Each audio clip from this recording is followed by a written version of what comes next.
পোলার চালটা দিয়ে দিবে। এখন পোলার চালটা দিয়ে ভালোভাবে নাড়বে। চালটা দিয়ে ভালোভাবে নাড়তেছে।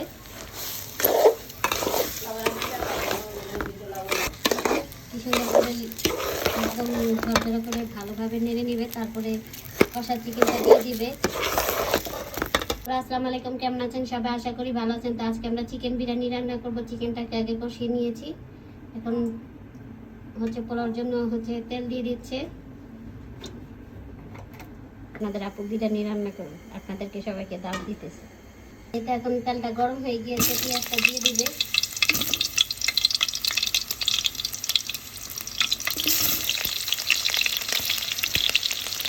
পেঁয়াজটাকে লাল করছে, লাল হয়ে যাচ্ছে। পোলার চালটা ভাজা হয়ে গিয়েছে, এখন চিকেনটা দিয়ে দিবে। এই তো চিকেনটা দিয়ে দিচ্ছে।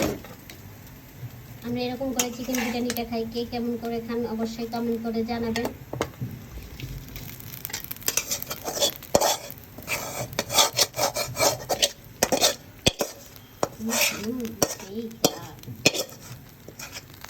এটাকে এখন ভালোভাবে কষাবে।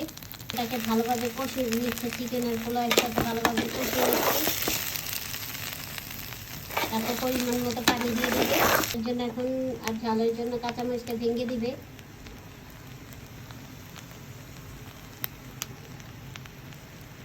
দিয়ে দিবে।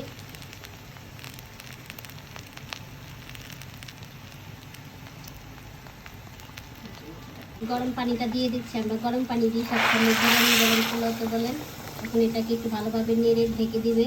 গরম পানিটা দেওয়াতে বিরিয়ানিটা কি সুন্দর তাড়াতাড়ি বলক উঠে গেল। আর গরম পানিটা দিলে বিরিয়ানিটা ঝরঝরা ওটা দিয়ে ঢেকে রাখবো। একদম হয়ে যাওয়ার পর তারপর আপনাদের সাথে শেয়ার করবো। এই তো আমাদের চিকেন বিরিয়ানিটা হয়ে গিয়েছে।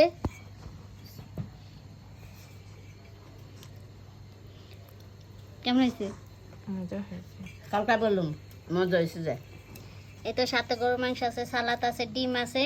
এই যে সালাদ আর এই যে গরুর মাংস। তো আজকে পর্যন্ত এখানে, সবাই ভালো থাকবেন। আল্লাহ হাফেজ। আর আমাদের পেজটা লাইক কমেন্ট শেয়ার করে পাশে থাকবেন। আর যারা যারা ইউটিউব চ্যানেল থেকে দেখেন অবশ্যই ইউটিউব চ্যানেলটাকে সাবস্ক্রাইব করে পাশে রাখবেন। আল্লাহ হাফেজ।